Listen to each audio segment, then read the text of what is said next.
So if you take a look at exercise 2, you will see we're supposed to make something that is 4 inches wide, 3 inches tall, and it's filled with a particular color of RGB. And then we're supposed to put a word on there and play with something called effects. Let's take a look and see if we can figure out how that works. So I'm in Photoshop. I've got a new document under File, New Document. I get this little window here. I can pick print. I can pick whatever I want, but it kind of doesn't matter. I'm just going to go ahead and type in what I want it to be. I'm going to work in inches, and I'm going to work in something that is 4 comma, or sorry, tab, 3 inches and 72 pixels per inch. So I'm happy with that. RGB color, yes. Background color, it will automatically default to white, but I actually want to set my background color. So I can click this button right here, and here there are 6 different color systems: HSB, RGB, LAB, CMYK, hexadecimal, and there's a bunch of stuff in the Pantone library here. So there's 6 different color systems inside this one menu. We'll get farther into that. It's pretty cool actually. But right here in red, we want that to be 150, green 150, and blue 150. And as you might guess, no, not 250, 150. As you might guess, it's a kind of a medium gray color. So that's exactly how we want it to look. It's neutral, of course, because all the colors are the same. And there, at that size, you can actually see the pixels. You can see how that file is built. So now what I'm supposed to do is put one word on here, any word I want to choose. I probably should try to keep it clean. And then I can play with something called effects. So if I click the type tool right there, I get that guy, and come over here.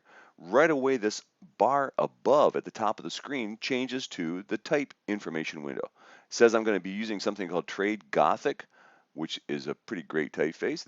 It's got possibilities like that, Trade Gothic, there we are. Standard and condensed. Those are really good for things like that type across the bottom of the movie poster. 24 point is the size that I'll be using. Sharp has to do with how this is going to be interpreted on screen. Because we're working with type, which as you know is a vector information, it's drawn with points and paths, but we're working in a raster program, Photoshop. So what it's got to do is say, well, how do you want me to render that type given that we're going from vector to raster? So it's got possibilities. You can explore these things. I tend to leave that one alone, but that's, you can have some fun with that. And then it says I'm going to set that in chartreuse green. Wow, cool.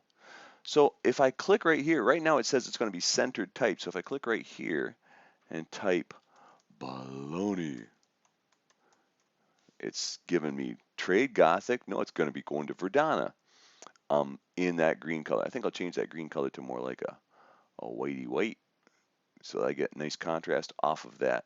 Okay, off of that background, and I think I might change that to Cooper Black, and I'm going to make it 48 point.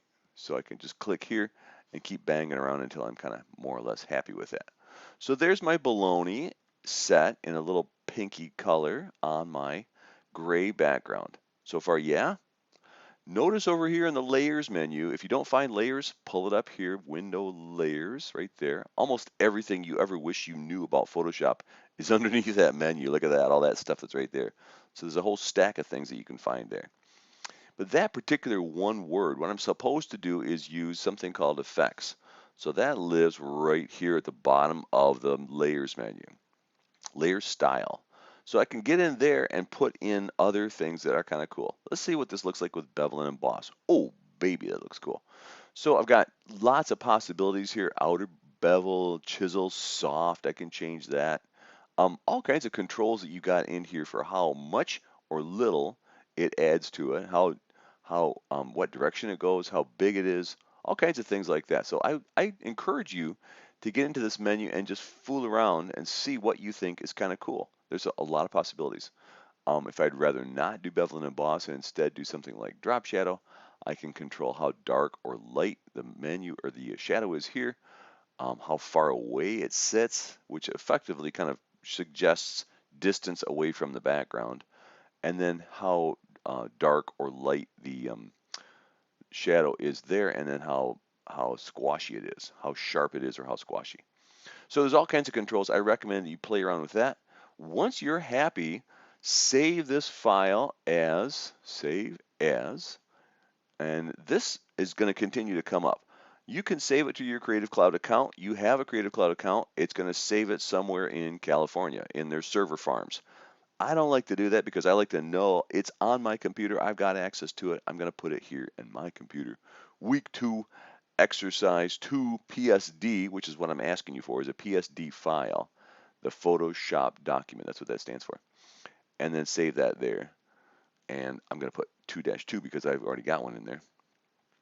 And then it says, are you sure you want to do that? And you go, yes. And then you go switch back into Econ, look up the Dropbox for exercise 2, which is either in week 3, it's in evaluations at the bottom of the content list, or you got it under assignments under course tools. You'll find 3 different places where you can find Dropbox 2. And then drop that in there, PSD file, and you're done. Okay, hope that's good. Hope that helps you. See ya.